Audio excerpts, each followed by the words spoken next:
जन अधिकार पार्टी के डेहरी के पूर्व विधानसभा प्रत्याशी समीर कुमार व राजपुर की पूर्व प्रखंड प्रमुख अनीता यादव की बिहार दर्शन प्रतिनिधि शमशेद खान ने संयुक्त रूप से साक्षात्कार किया। समीर कुमार जहां डालमिया नगर क्वार्टर बचाओ अभियान के लिए संघर्षरत हैं, वहीं अनीता यादव नोखा के पूर्व विधानसभा प्रत्याशी रह चुकी हैं। वे कदवन जलाशय परियोजना को लेकर संघर्षरत हैं।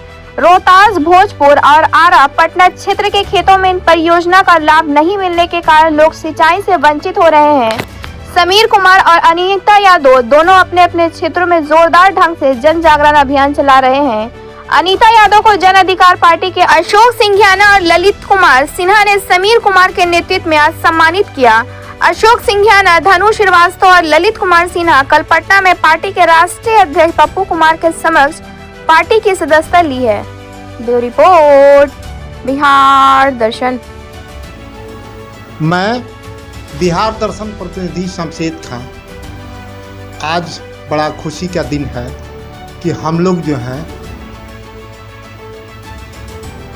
भगत सिंह, सुखदेव और राजगुरु के बलिदान दिवस पर एकत्र हुए हैं। सर्वप्रथम इन्हें मैं नमन अपनी ओर से, अपनी चैनल की ओर से अर्पित करता हूं। और हमारे यहाँ मौजूद हैं दो शख्सियत। एक हैं जनाधिकार पार्टी के पूर्व विधानसभा प्रत्याशी समीर कुमार जी और दूसरे हैं अनीता यादव जी, जो राजपुर की पूर्व प्रखंड रह चुकी और समाज सेवा के क्षेत्र में इन दिनों बहुत ही अग्रणीय होकर के कार्य कर रही हैं। ये अभी फ़िलहाल में कदवन जलाशय परियोजना के मुद्दे को लेकर संघर्षशील हैं, तो दूसरी ओर समीर कुमार जी जो हैं क्वार्टर्स बचाओ अभियान को लेकर डालमिया नगर में ये संघर्षशील हैं। तो सबसे पहले हम आपकी मुलाकात करवाते हैं समीर कुमार जी से कि क्वार्टर बचाओ मुद्दे पे आपकी क्या प्रणाली है, कार्य प्रणाली है, आप क्या करने जा रहे हैं। समीर कुमार जी, सबसे पहले बहुत बहुत धन्यवाद शमशाद जी कि आप अपना बहुमूल्य समय निकालकर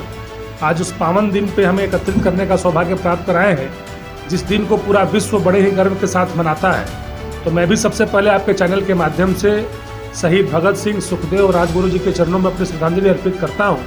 और साथ ही साथ भगत सिंह की एक लाइन जो मुझे बड़ा प्रेरित करती है कि जिंदगी अपने दम पे जी जाती है, जनाजे कंधों पे उठाए जाते हैं। तो भगत सिंह की लाइन को मैं बड़ा ही अपने अंदर समाहित किया हूँ और अपने दम पे जो आपने एक बात कही डालमिया नगर क्वार्टर बचाओ पल यात्रा के बारे में, तो अपने दम पे ईश्वर की कृपा से और वहाँ का स्थानीय लोगों के सहयोग से एक बड़ा मुद्दा, एक बड़ा जन आक्रोश आंदोलन की तैयारी में मैं लगा हुआ हूँ, जिसका शुभारंभ बीते दिनों मैंने कर भी दिया है, जिसको आपने कवर भी किया था। मैंने सुना है कि पप्पू यादव जी इस कार्यक्रम में आ रहे हैं। बिल्कुल आपने सही सुना है, क्योंकि जो ही मैंने ये कार्यक्रम बीते दिनों आयोजित किया, मैंने एक नारा दिया था कि डालमिया नगर क्षेत्र की जनता के सम्मान में समीर कुमार मैदान में। और जो ही मैं मैदान में एकत्रित हुआ और जनता की आवाज़ को बुलंद करना शुरू किया, तो विभिन्न पार्टियों के नेता कार्यकर्ता बौखला उठे, बेचैनी छा गई उनके भीतर। उनको लगा कि बड़ा बढ़िया मुद्दा है, इस पर हम भी अब अपना जाके काम शुरू करें। तो अन्य लोगों को तो केवल राजनीति करनी है, सेवा तो करना नहीं है, कैसे भी अपनी राजनीति की चमका लेना है। अपनी राजनीति चमकाने के चक्कर में कुछ लोग पहुंच गए। मुझे जानकारी इसकी मिली, लोगों ने बताया कि लोग कार्यक्रम करना चाहते हैं। हम सोचे अरे जब तक मैंने शुरू नहीं किया था किसी का ध्यान नहीं गया था, और जो ही मैंने कार्यक्रम की शुभारंभ करी, मोर्चा को बड़ा करना चाहा, उसको डिस्ट्रैक्ट करने के लिए, राजनीति करने के लिए, अपने राजनीतिक चेहरे चमकाने के लिए आप तैयारी शुरू कर दिए। मैंने पेपर में पढ़ा उस संवाद को, उस चित्र को, और त्वरित निर्णय लेते हुए वहाँ के स्थानीय हमारे बड़े ही पिता तुल्य वरिष्ठ नेता कांग्रेस के रहे, पूर्व विधानसभा के प्रत्याशी, वो सन 2000 में रहे, हमारे गार्जियन ललित सिन्हा जी को, वहाँ के हमारे बड़े प्रिय मित्र बड़े भाई आलोक यादव जी को, एक छोटे भाई धनु श्रीवास्तव जी, सबको एकत्रित करके मैं भागे भागे पटना गया।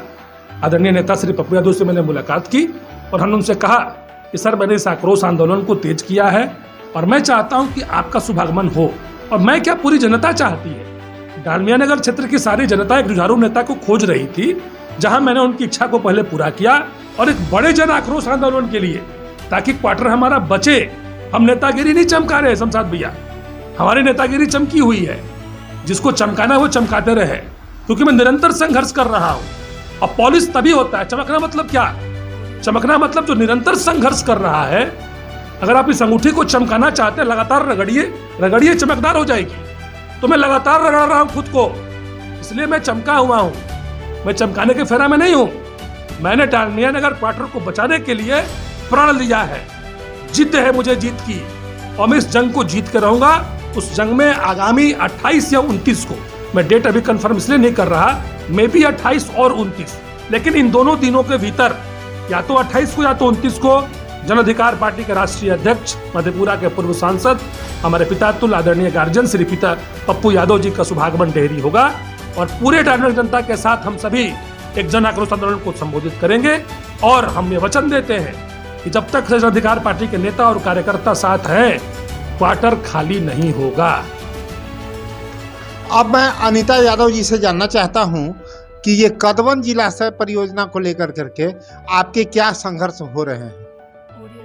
जी बहुत बहुत धन्यवाद आपको। और आज शहीद आजम वीर भगत सिंह जी, राजगुरु और सुखदेव जी का शहादत दिवस है, और साथ ही समाजवाद के लौह पुरुष हमारे लोहिया जी के जन्मदिन भी है। तो आप सभी दर्शकों के, आपके माध्यम से जो मुझे देख रहे हैं, सुन रहे हैं, उन सभी को बहुत बहुत बधाई, शुभकामनाएं। और अपने जो पूर्वज हैं उनके चरणों में श्रद्धा सुमन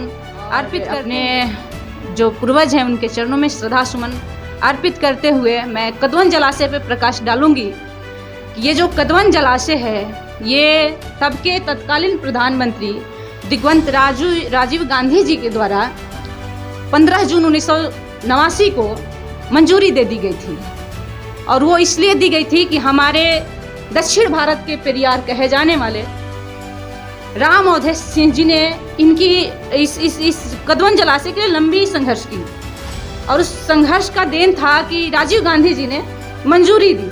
लेकिन आज इतने वर्षों बाद भी जितने प्रधानमंत्री बने, मुख्यमंत्री बने, आज तक कोई भी जो प्रतिनिधि बने, आज तक कोई उन पर नजर तक भी नहीं डाला। लेकिन कदवन जलाशय परियोजना जो है वो लूट खसोट का अड्डा बन करके रह गया है।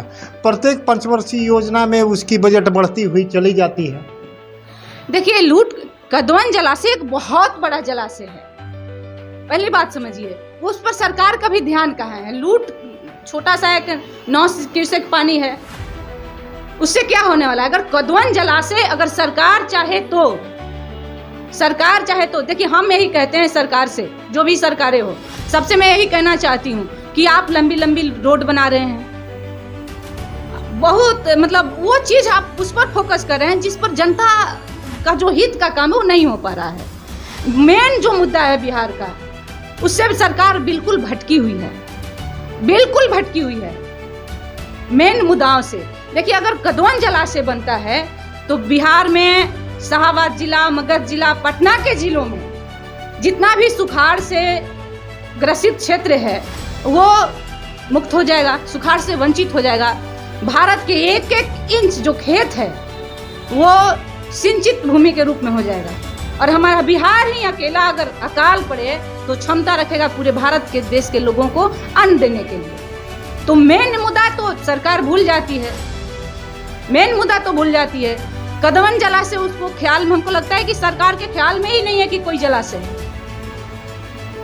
है, कोई परियोजना है जिसे बना करके पानी को इकट्ठा करके हम किसान को मतलब समृद्ध बना सकते हैं, भारत के लोगों को, बिहार के लोगों को सुखाड़ से बचा सकते हैं। और दूसरी बात यह है कि अगर कदवन जलाशय बनता है तो पन बिजली जो होता है वो भी तैयार होने लगेगा, बिजली हमारे यहाँ सस्ती मिलने लगेगी। तो सरकारें जो है बिल्कुल आंख बंद करके बैठी है, मेन मुद्दा से भटकी हुई सरकार ही है।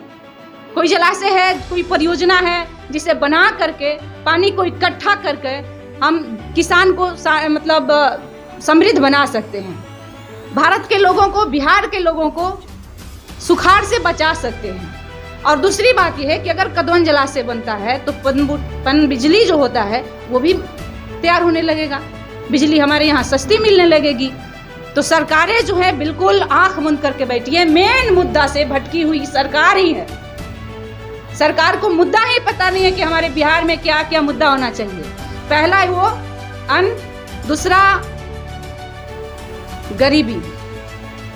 गरीबी, शिक्षा और चिकित्सा। ये दो चीज से सरकार जो वास्तविक यहाँ के गरीब लोग हैं उससे वंचित कर रही है। एक मैं उदाहरण देना चाहूँगी। कौन सी सरकार कर रही है, केंद्र सरकार, राज्य सरकार? दोनों, मैं दोनों को बोलूंगी, दोनों।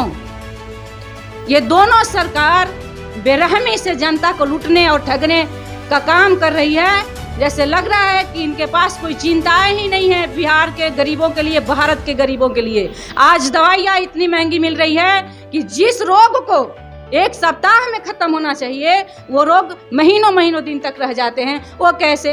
अब बताइए कि जो रिक्शा चालक है उसके यहाँ रोज का 200 आता है, चावल महंगा। अभी सरकार को बहुत तेजी के साथ बिहार में उपेंद्र कुशवाहा जो हैं वो प्रहार कर रहे हैं। इस विषय पे मैं समीर कुमार जी की प्रतिक्रिया जानना चाहूँगा। देखिए, उपेंद्र कुशवाहा जी बड़े नेता हैं और उनके सामने मतलब एक आप कह सकते हैं मेरा जो कभी कद है वो सूरज के सामने दीपक के समान है। तो मैं बहुत कुछ आदरणीय उपेंद्र कुशवाहा जी के बारे में बहुत कुछ बोलना नहीं चाहता, क्योंकि मेरा एक उद्देश्य है, मैं अन्य नेताओं की तरह दूसरे नेताओं पे बोल के जो समय जाया करूँगा, बेहतर है कि क्षेत्र में मैं क्या कर रहा हूँ, क्षेत्र की जनता मुझे कितना पसंद करती है और मैं नया क्या कर सकता हूँ, मेरे विचार उस पर ज़्यादा मैं मीडिया को देना चाहता हूँ। आपके क्या विचार हैं? जी, उपेंद्र कुशवाहा के प्रति मेरी विचार तो है, इसलिए है कि जब वो महागठबंधन में थे तो बीजेपी के खिलाफ करके और बोल रहे थे कि बीजेपी लूटने वाली पार्टी है, जनता की डुबोने वाली पार्टी है, देश को बेचने वाली पार्टी है। और आज जब वो महागठबंधन से जैसे ही अपने स्वार्थ में अलग होते हैं तो उनको महागठबंधन में ढेर सारी कमियां दिखाई देने लगती है और खुद को Z+ में के सिक्योरिटी के साथ